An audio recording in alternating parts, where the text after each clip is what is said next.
Hermanos, bendiciones, que Dios los bendiga. Espero que estén muy bien. Como ya saben, hemos estado reuniéndonos con la iglesia de la Aurora, pero ahora estamos de vuelta reuniéndonos como la IBB San Rafa. Para mí es un gran honor darle la bienvenida el día de hoy. Yo sé que el Señor tiene algo muy especial para usted, porque tiene la palabra de Dios que va a ser expuesta el día de hoy. Entonces, hermano, le invito a que desde ya esté con un corazón dispuesto, con un corazón agradecido al Señor, y lo invito a continuar viendo nuestra reunión. Que Dios lo bendiga.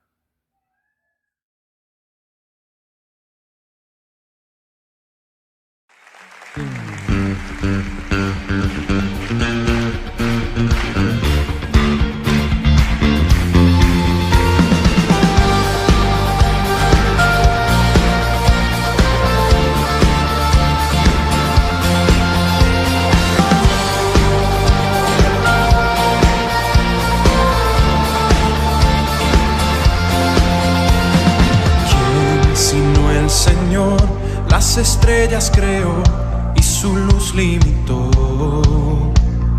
¿Quién sino el Señor sol y luna formó, movimiento les dio?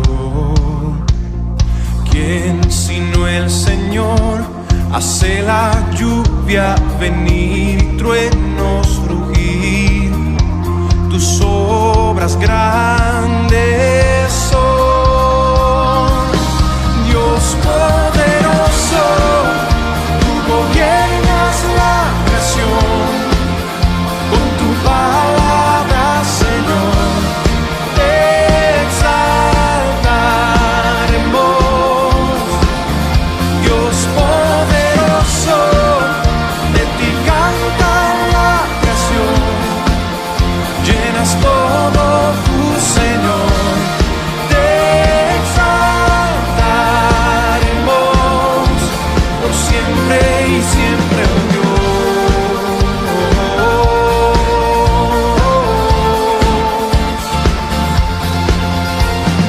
¿Quién sino el Señor ha soñado en el plan para el hombre salvar? ¿Quién sino el Señor limpiar al pecador con su sangre y amor? ¿Quién sino el Señor puede dar vida y salvar por una cruz? Tus planes grandes son, Dios poderoso, tú gobiernas la creación, con tu palabra, Señor, te exaltaremos. Dios poderoso, de ti canta la creación, llenas todo tu Señor, te exaltaremos por siempre y siempre, oh Dios.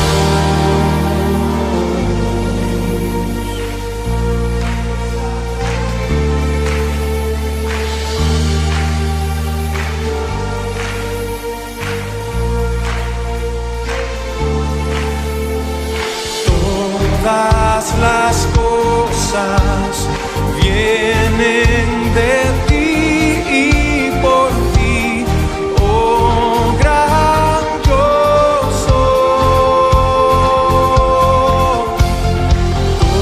Todo es tuyo y para ti, oh Señor, oh gran yo soy. Dios poderoso, tú gobiernas la creación, con tu palabra, Señor, te exaltaremos.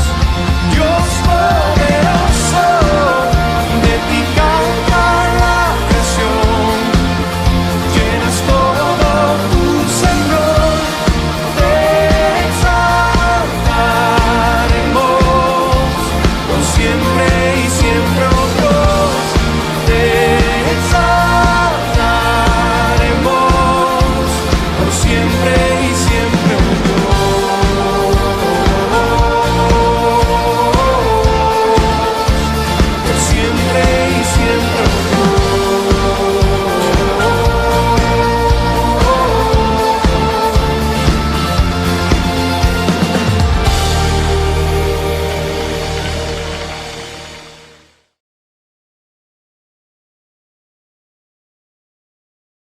Buenos días, hermanos. Le invito, por favor, tome su Biblia y busque el Salmo 149. Salmo 149. Leemos. Cantad a Jehová cántico nuevo. Su alabanza sea en la congregación de los santos. Alégrese Israel en su Hacedor. Los hijos de Sión se gocen en su Rey. Alaben su nombre con danza. Con pandero y arpa a él canten. Porque Jehová tiene contentamiento en su pueblo.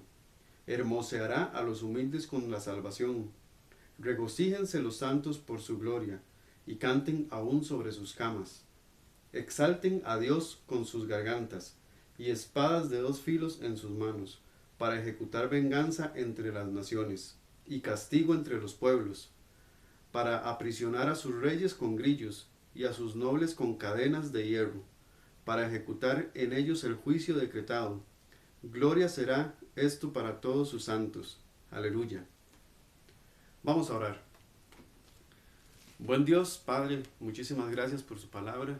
Gracias porque a través de ella usted nos habla, Señor. Gracias porque podemos alabarle. Gracias porque podemos exaltar su nombre con cantos, con música, Dios. Gracias porque usted es 3 veces santo. Gracias, Señor, por su bella palabra. Gracias porque usted nos guía a través de ella y nos enseña qué es lo que usted quiere, Señor, que nosotros hagamos y cuál es su plan perfecto para nuestras vidas. Dejo todo en sus manos, en el nombre de Jesús. Amén. Continuamos.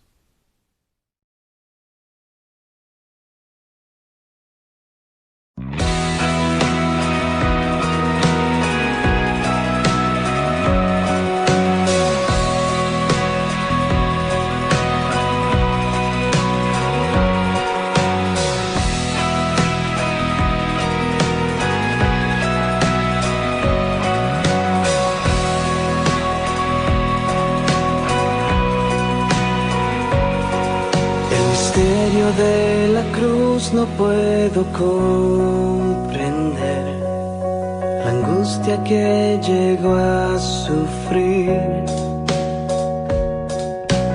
El perfecto Dios su Hijo entregó, la copa amarga Él bebió por mí. Tu sangre mi maldad lavó. Gracias Cristo, fue satisfecha la ira de Dios. Gracias Cristo, tu enemigo fui y me siento a tu mesa. Gracias Cristo.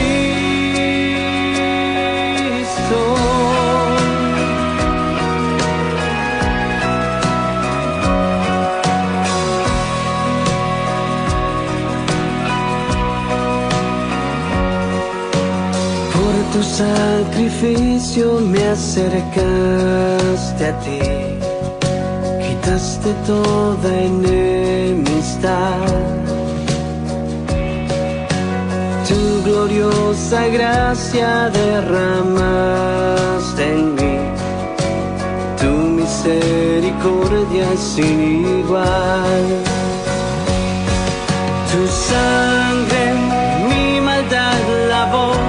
Gracias Cristo, fue satisfecha la ira de Dios. Gracias Cristo, tu enemigo fui y me siento a tu mesa. Gracias Cristo.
Siento a tu mesa, tu enemigo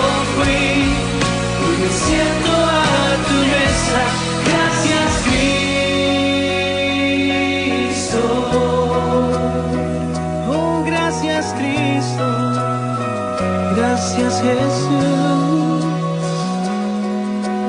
por tu sacrificio de amor. Oh, gracias Cristo, gracias te doy Jesús.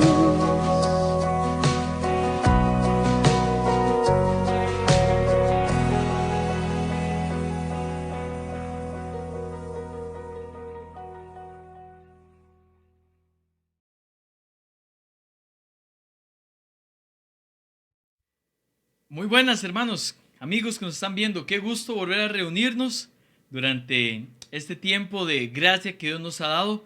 Es la semana número 16 que estamos con transmisiones de esta forma, 4 meses ya sin vernos, nos extrañamos mucho presencialmente, realmente nos hace falta compartir, darnos ese apretón de manos, ese abrazo, pero entendemos la situación en la que estamos, pero le damos gracias a Dios porque aún en medio de esto, mis amados hermanos y amigos, no hemos dejado de estar compartiendo, de estar unidos, de estar buscando cada día más honrar al Señor. Hemos tenido todos los lunes en los últimos 4 meses reunión de hombres, todos los jueves reunión de damas, todos los martes reunión familiar donde tratamos diferentes puntos y a partir de este martes que viene tendremos nuestro café misionero, que va a ser un tiempo para compartir con los misioneros.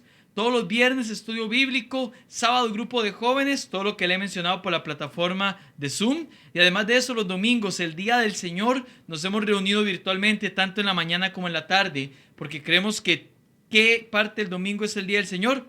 Todo el día. Así que me llena mucho de gozo, hermanos, que a pesar de las situaciones, Dios es tan bueno que nos ha provisto estos medios para que podamos compartir. ¿Saben? Hoy vamos a estar, mis amados hermanos, viendo y entendiendo lo que Dios tiene para nuestras vidas en el libro de Marcos, el capítulo 9. Vamos a continuar con la serie de estudios que venimos teniendo, pero antes de comenzar quiero invitarle a que me acompañe en una palabra de oración. Dios bueno, gracias por ser tan bondadoso con nosotros. Gracias por cada persona que está conectada ahorita viendo el mensaje. Guárdale, Jesús, atrae su corazón a usted si es alguien que no es salvo, Padre. Deposita arrepentimiento y fe para que pueda creer. Y oro, Señor, por los creyentes para que el día de hoy puedan, Señor, ser bendecidos con su palabra y que usted pueda, Señor, llenar de gozo su corazón, llenar de consuelo su corazón, recordando que usted es un rey que tiene poder, Señor. Y es un rey que quiere ocupar el trono de nuestro corazón y que su poder sea perfeccionado a través de nuestra debilidad. Sea exaltado y glorificado en todo. Por Jesús hoy agradezco. Amén y amén. Mis amados hermanos, Jesús lleva más de 2 años y medio de ministerio con sus discípulos. A partir de su revelación, cuando proclamaron que Él era el Mesías, el Evangelio de Marcos va a mostrarnos la manera en que Jesús estaría discipulando a los suyos, ya no para que supieran lo que Él era, sino para que aprendieran cómo era su reino. Antes no se los había enseñado. Decir que Jesús es Dios es más que una simple declaración, es asumir un estilo de vida. Así que Jesús les dijo, yo soy su Mesías, pero no es como ustedes se lo imaginan. No es como los escribas y los fariseos, los estudiosos de la ley se lo imaginan. Y aquí comienza la segunda pregunta del Evangelio. ¿Cómo es este Mesías? ¿Cómo es su reino?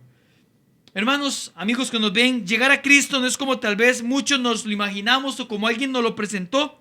Así que Jesús comienza a dejarles claro cómo es ser su Mesías. Y por esta razón, en la enseñanza anterior hablamos del reino. ¿Cómo era el reino? Y la primera característica que vimos es que es un reino de autonegación, donde Jesús debe estar en el trono de nuestros corazones, materializado en 3 acciones simultáneas en la vida de cualquier creyente. Si alguno quiere venir en pos de mí, dice el Señor, niéguese a sí mismo, tome su cruz cada día y sígame. Ahora, hermanos, veremos 2 características que han sido reveladas por Cristo sobre cómo es su reino, sobre cómo es el reino del Mesías. La iglesia prevalecerá, sobre la roca firme está, hasta el final con nosotros estarás, a tu pueblo guardarás, hasta el final con nosotros. Hermanos, en el pasaje que veremos hoy, vamos a estudiar cómo el reino de Dios debe ser entendido en mi pensar para que sea visible en mi actuar. Quiero invitarle a que pueda ir al libro de Marcos, el capítulo 9. Marcos 9, vamos a leer un solo versículo el día de hoy. Marcos 9, el versículo 1. Nuestra enseñanza el día de hoy está basada en Marcos capítulo 9, versículo 1. Dice la palabra del Señor así: también les dijo, de cierto os digo que hay algunos de los que están aquí que no gustarán la muerte hasta que hayan visto el reino de Dios venido con poder. Hermanos, el versículo 1 que acabamos de leer de Marcos 9 comienza con un también les dijo. Esto quiere decir que lo que está diciendo, lo que está siendo explicado aquí como base de su enseñanza sobre cómo es el reino, es la base para enseñarnos. Cuando pensamos en un reinado, siempre pensamos en un gobierno que debe defenderse de sus enemigos e ir conquistando cada vez más sus fronteras. Los judíos sabían lo que era eso, primeramente con David, pero de manera plena con Salomón. En 1 Reyes 4:25 dice, y Judá e Israel vivían seguros, cada uno debajo de su parra y debajo de su higuera, desde Dan hasta Beerseba, todos los días de Salomón. Ellos entendían que hacía un reino. En el pensamiento judío, el Mesías era aquel que se sentaría en el trono de Israel y los gobernaría dándoles victoria sobre todas las demás naciones. Así que su forma de entenderlo era diferente a como Jesús en su primer discurso proclamado como rey les estaba dando. Jesús les decía no solo que él sí debe necesariamente padecer, ser desechado por los religiosos de la época, ser muerto, sino que ellos también deben pasar por lo mismo. Eso no estaba en sus mentes. Qué loca idea que esa era la manera en que Cristo edificaría su iglesia, muriendo y pidiéndole a sus seguidores que hiciera lo mismo. Y al igual que lo mencionamos en la enseñanza previa, nada calzaba con los parámetros, con el protocolo. Para los hombres no tiene sentido. Y es precisamente por eso, creo yo, que Jesús lo hizo así, para que quedara claro que el que edifica la iglesia es el Señor, no hombres. Amén, hermanos. El que edifica la iglesia es el Señor. Creemos eso. Aquí tenemos un reino muy distinto, pero el mejor reino al que se pueda pertenecer. Aquí tenemos un reino que nunca levantó un arma, pero que conquistó millones. Aquí tenemos un reino que nadie hubiera imaginado, pero sin duda el reino que cualquier rey o emperador hubiesen deseado. Vea esta cita que está por aquí.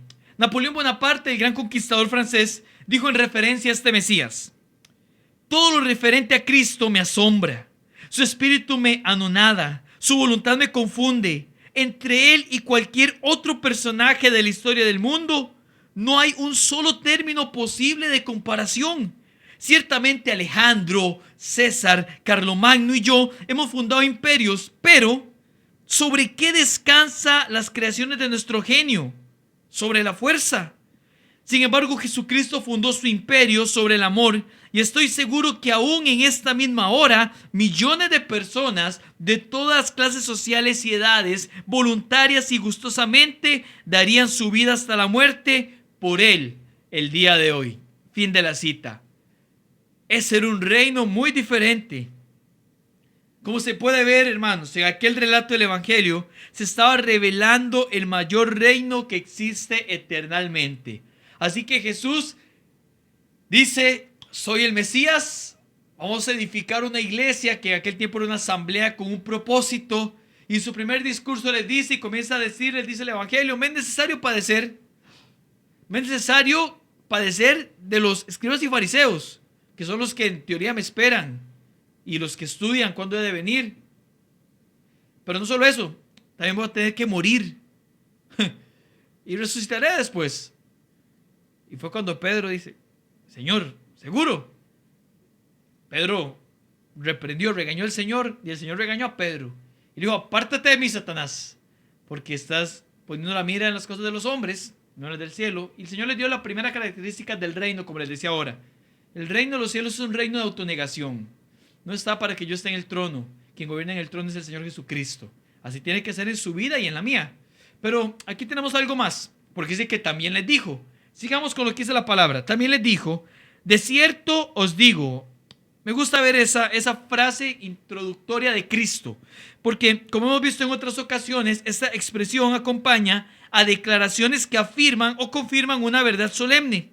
Lo que Jesús dirá tiene una relevancia tremenda, al igual que todo lo que él decía, pero con la necesidad de que la gente lo entendiera. y ocupaba que lo entendieran bien, y les dice: solemnemente les voy a decir esto. Esta palabra de cierto digo era que se usaba cuando se quería llamar la atención. Jesús muchas veces dijo: de cierto os digo, de cierto te digo. Aquí dice: de cierto os digo. Esto que viene es importante, lo que él se está diciendo. ¿Y qué era lo importante que les iba a decir? Bueno, permítame seguir leyendo, sigue usted con su vista.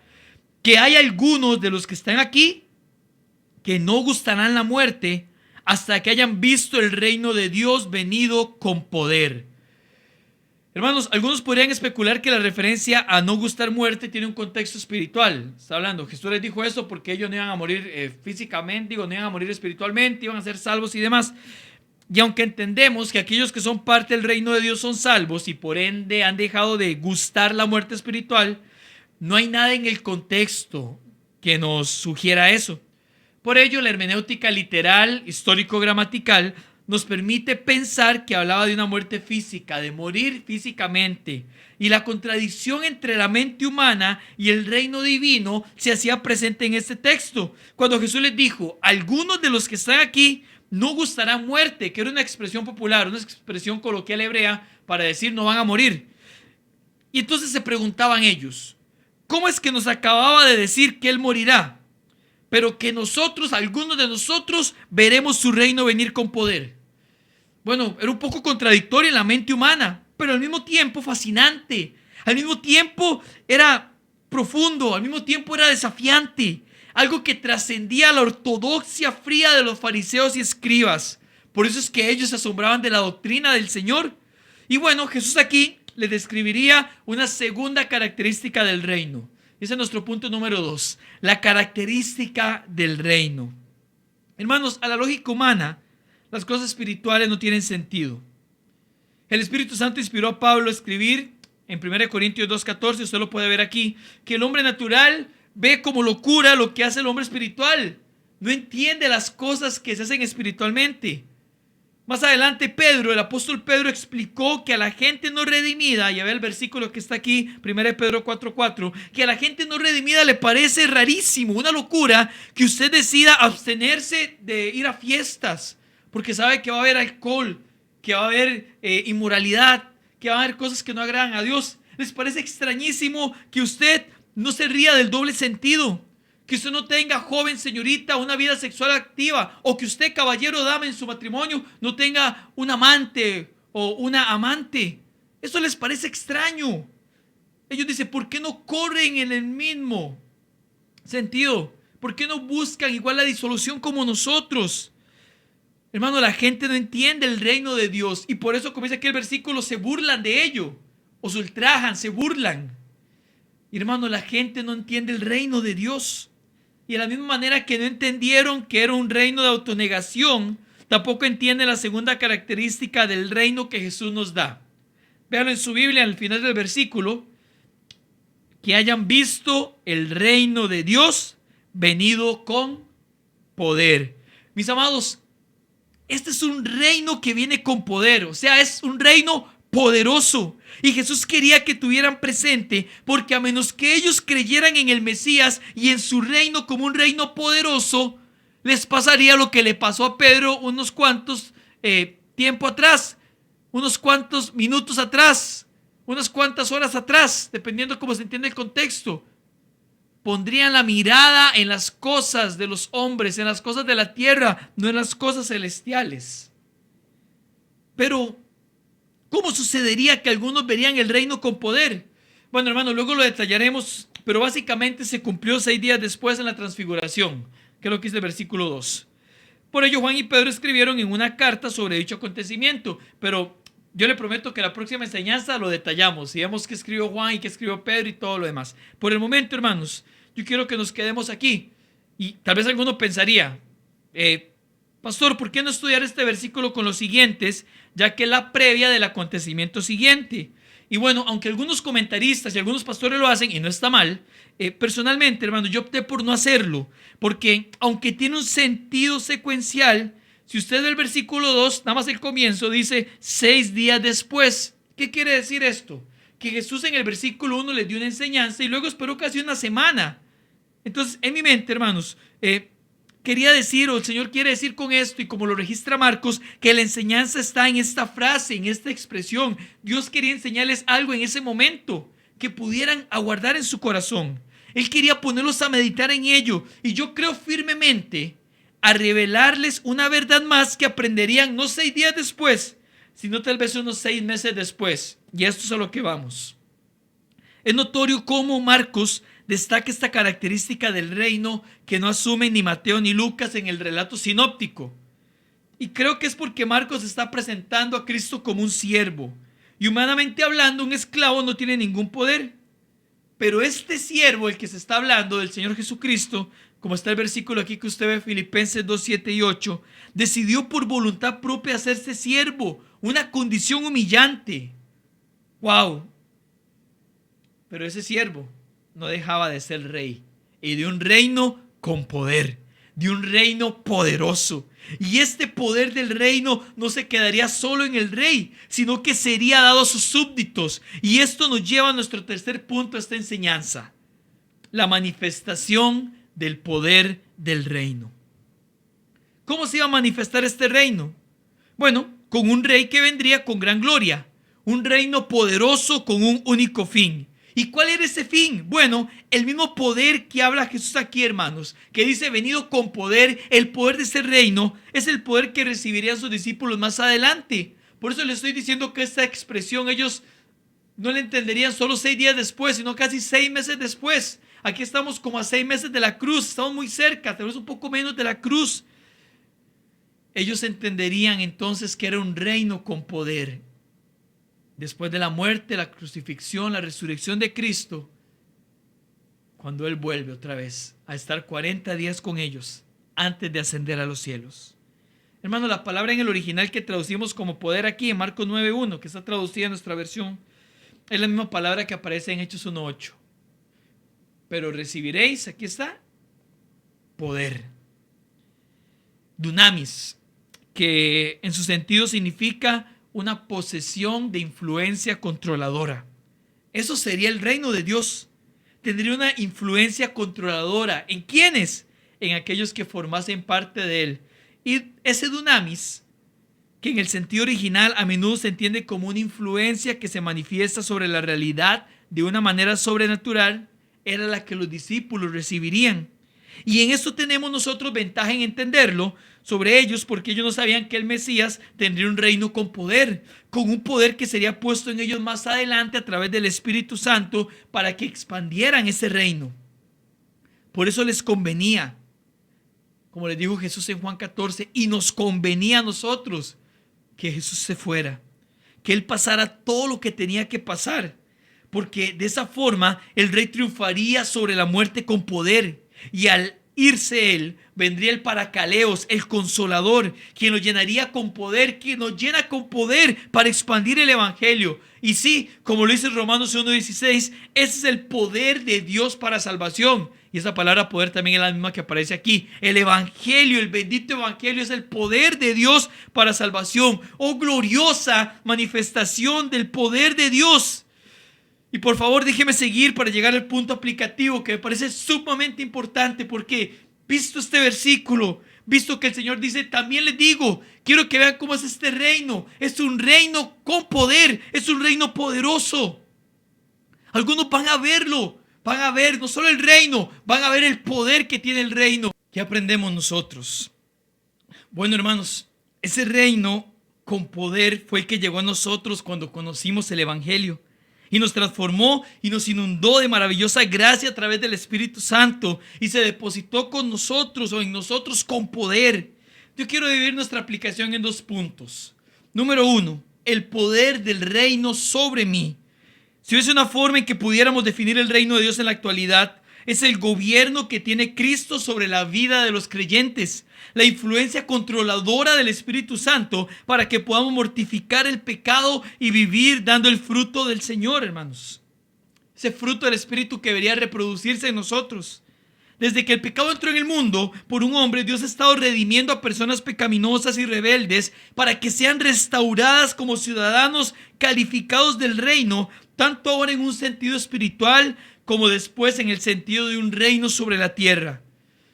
Cuando usted conoció a Cristo, fue el poder del Evangelio el que le transformó. Eso dice Romanos 1:16. El Evangelio es poder de Dios para salvación. Y ese poder lo colocó dentro del reino del Señor. ¿Sabe? Usted tiene a través del Espíritu Santo el poder del Señor sobre usted. Esto es la influencia sobre su vida, sus acciones, sus emociones. El poder del Señor es el que nos fortalece. Es el que nos recuerda que la mejor manera de vivir es dependiendo de Él.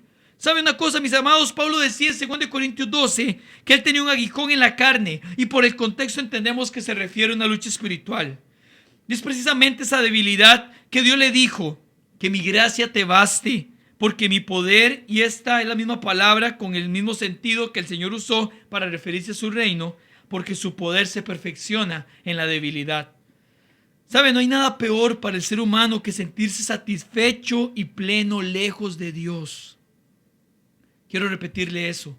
No hay nada peor para el ser humano que sentirse satisfecho y pleno lejos de Dios, porque es una satisfacción vacía y temporal. Y en mayor medida, no hay nada peor para un cristiano que no reconocer su debilidad para que Dios trabaje. ¿Sabes? Somos muy dados a dejar la última opción, la intervención del Señor. Cuando hay un problema, tratamos de resolverla de muchas maneras. Y cuando no logramos nada, ahí sí decimos, bueno, y oremos. ¿Cómo? Debería ser nuestra primera opción, hermanos. Bueno, Señor, haz tu voluntad. Y perdimos tiempo que pudiéramos haber invertido en orar y ayunar todo el tiempo. Y cuando no salió, bueno, pongámonos a orar. No, hermano, no tiene por qué ser así. No tiene por qué ser así. No hay nada peor para un cristiano, le repito esto, que no reconocer su debilidad para que Dios trabaje. Hermanos, el poder del reino de Dios sobre nosotros actúa cuando reconocemos nuestra debilidad e incompetencia para llevar a cabo el barco de nuestras vidas. Todo verdadero creyente debe tener claro que negarnos a nosotros mismos, tomar la cruz y seguirle, dará como resultado que seamos débiles. Y aunque para el mundo es una locura, para Dios es la mejor manera en que podamos estar, porque ahí es donde la mentira mundana se desvanece y quedamos desnudos diciéndole al Señor: Señor, conozco que todo lo puedes hacer y que yo no. Y es en ese momento cuando somos pobres en espíritu y soltamos aquello a que nos aferramos, que Dios lo toma y comienza a moldear la imagen de Cristo en nosotros. Como un alfarero. Era la metáfora que usaba el Señor con su pueblo Israel. Bueno, con su pueblo espiritual también podemos decir lo mismo. Somos barro, aunque a veces nos sintamos oro o plata, hermanos. Es más, Pablo en Corintios, 2 Corintios 4:7, es lo que dice aquí, ve el versículo. Dice que somos vasos de barro para que la excelencia del poder, que es la misma palabra y sentido usado por Jesús en Marcos 9:1, sea de Dios y no de nosotros. El poder del reino sobre mí deja que el Señor me vivifique con su martillo de santidad. El poder del reino me recuerda que no puedo solo. Hermano, hermana, amigo que nos ve, amiga, ¿hace cuánto está tratando de vivir por sus fuerzas? ¿Saben? No estoy hablando de vivir pecaminosamente y disfrutando del pecado, no. Esta enseñanza tiene un contexto cristiano claro. Estoy hablando a personas que están cansadas, porque ya hace tiempo que el poder del reino sobre sus vidas no se ve, no se siente. Ese poder que me hace descansar confiando en el Señor.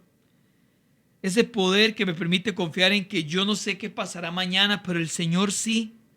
Ese poder que me recuerda que mi Dios es más grande que mi pecado, que mi enfermedad, que la enfermedad de mis padres o cónyuge, que la rebeldía de mi hijo, que el cansancio, que la escasez.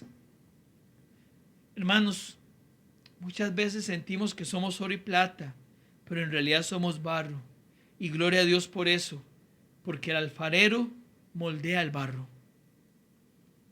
No hay nada peor que buscar todas las cosas menos ser débil delante del Señor. Ocupamos hoy, yo creo, pedirle al Señor que nos debilite para que Él nos fortalezca. ¿Cómo, pastor? ¿Se equivocó usted? Ya estoy mal. Yo ocupo que Dios me fortalezca. ¿Cómo que me debilite? Hermano, Mi hermana, amigo, amiga que nos ve, Jesús no vino a quitar su aguijón. Jesús no vino a quitarme aguijón. Vino a mostrar su poder en medio de mi debilidad. Jesús no va a quitar tu aguijón, va a mostrar su poder en medio de tu debilidad. Pero para eso tenés que admitir que sos débil.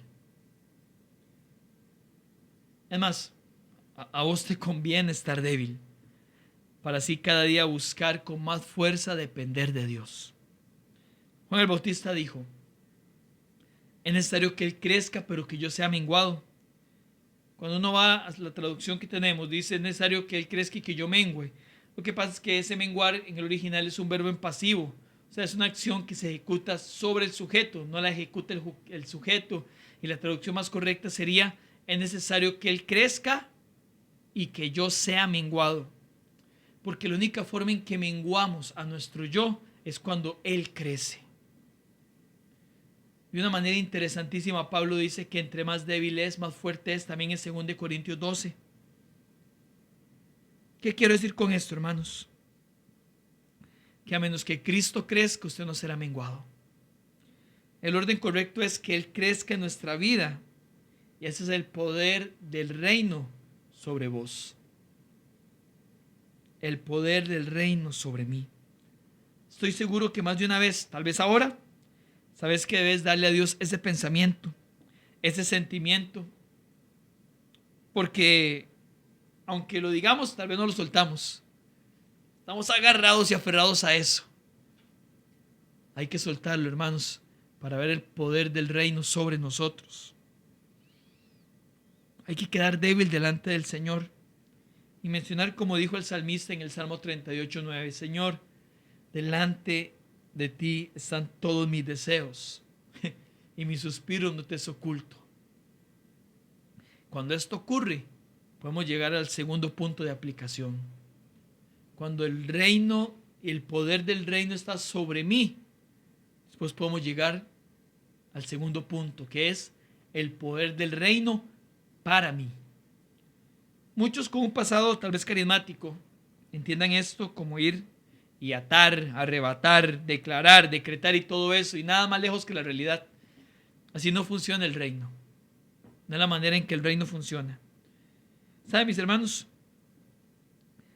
Cuando he sido debilitado y le he rogado al Señor su poder, entonces el poder del Señor se perfecciona en mi vida, y ese poder me lleva a glorificar a Dios.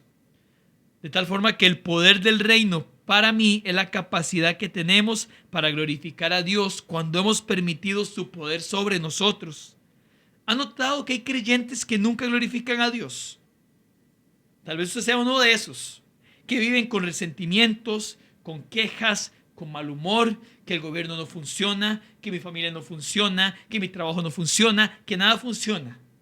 Creyentes toda su vida han ido a una iglesia religiosamente, como cualquier otra denominación, pero que nunca han glorificado a Dios. El poder del reino para mí es para que yo glorifique a Dios. Estos creyentes que les he mencionado nunca podrán glorificar a Dios porque el poder del evangelio no está disponible para ellos, porque ni siquiera está sobre ellos.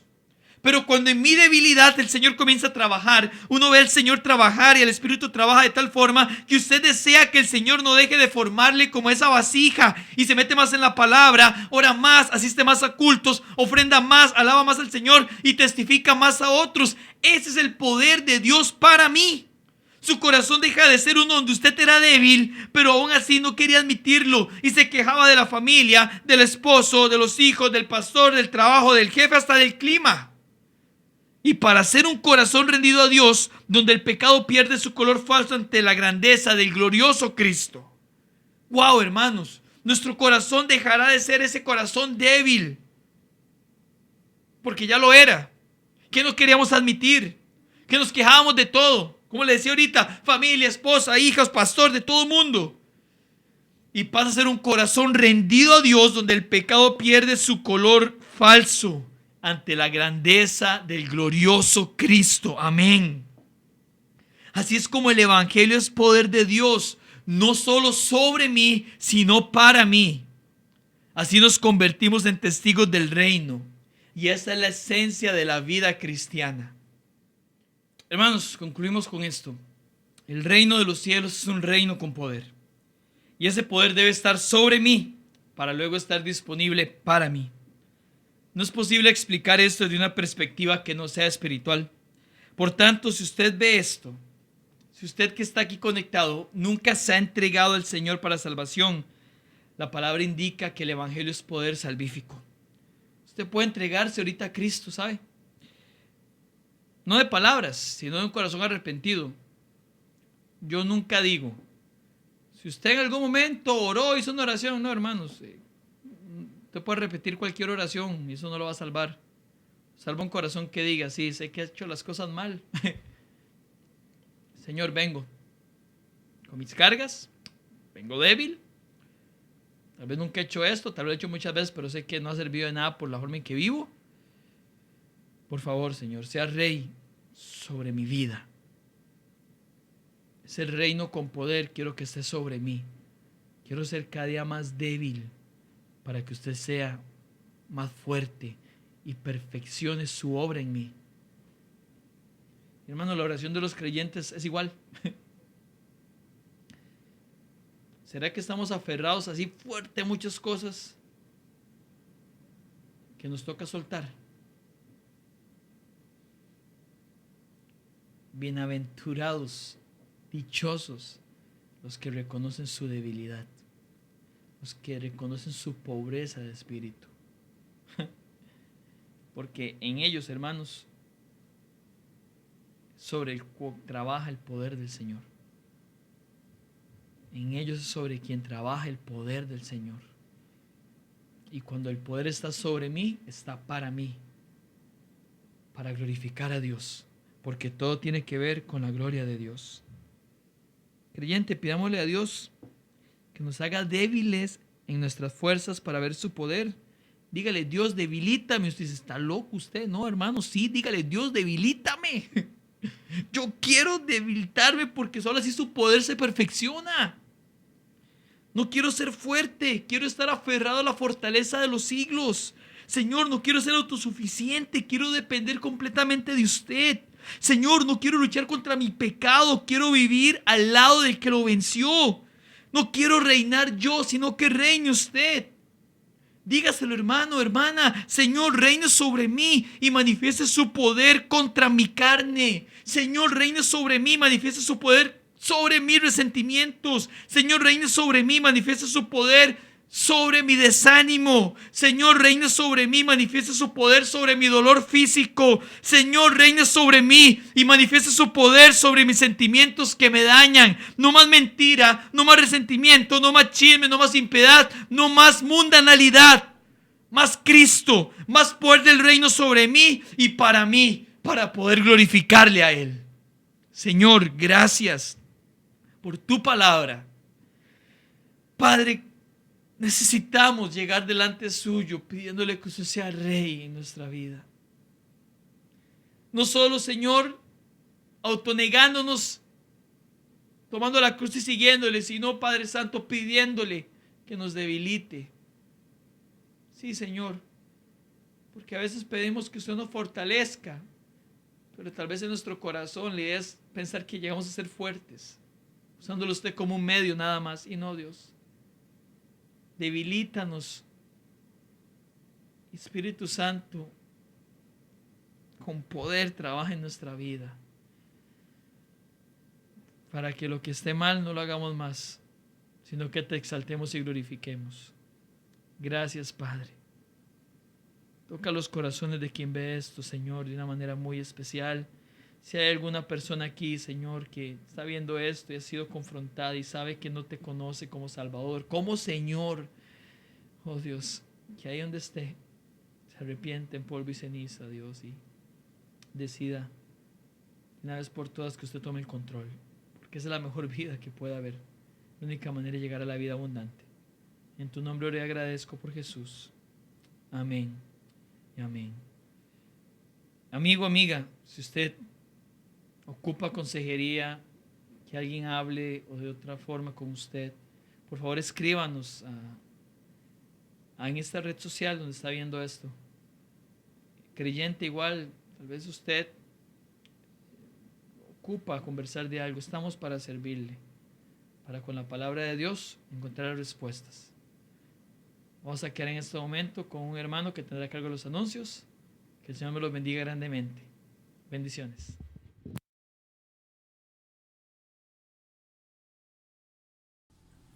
Buenos días, hermanos. Vamos a escuchar los anuncios que tenemos para esta semana. Queremos recordarles los días lunes, San Rafa Kids a las 3 de la tarde, en donde usted puede participar juntamente con sus hijos para escuchar la enseñanza que tenemos para ellos y para ustedes también. Lunes a las 3 de la tarde. Los días lunes, los hombres nos reunimos a las 9 de la noche. Hombres en Cristo, en donde nos apoyamos, en donde oramos unos por otros, en donde aprendemos y nos edificamos espiritualmente.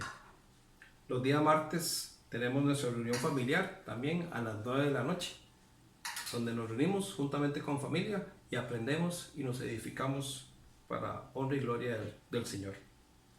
Los días jueves, nuestras hermanas, mujeres en Cristo, a las 9 de la noche, ellas tienen también su tiempo y ese día se reúnen para ser de bendición unas a otras, orar unas por otras y alabar el nombre del Señor.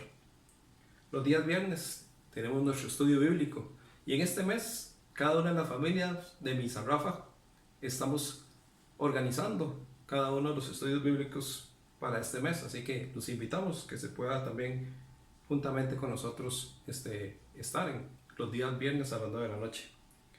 Los días sábados a las 4 de la tarde el grupo de jóvenes tiene para reunirse, cada uno de ellos compartir, edificarse, ayudarse y compartir.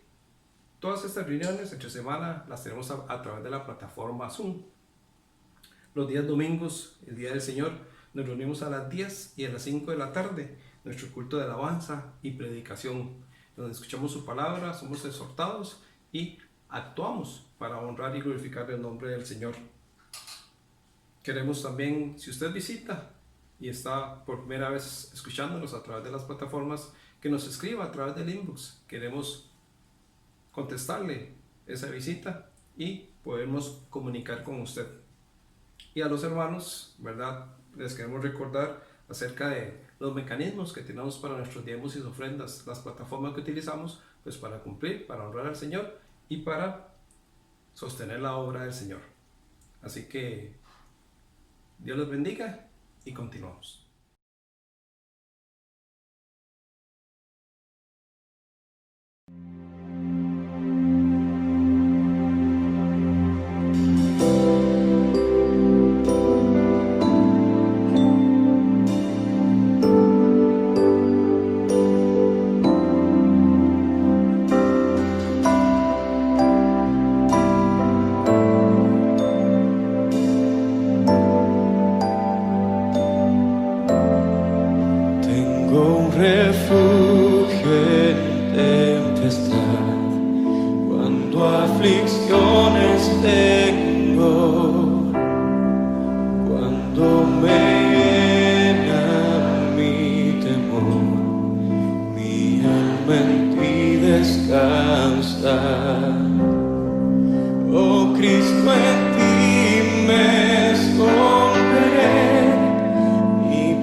Culpable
estrellas creó y su luz limitó.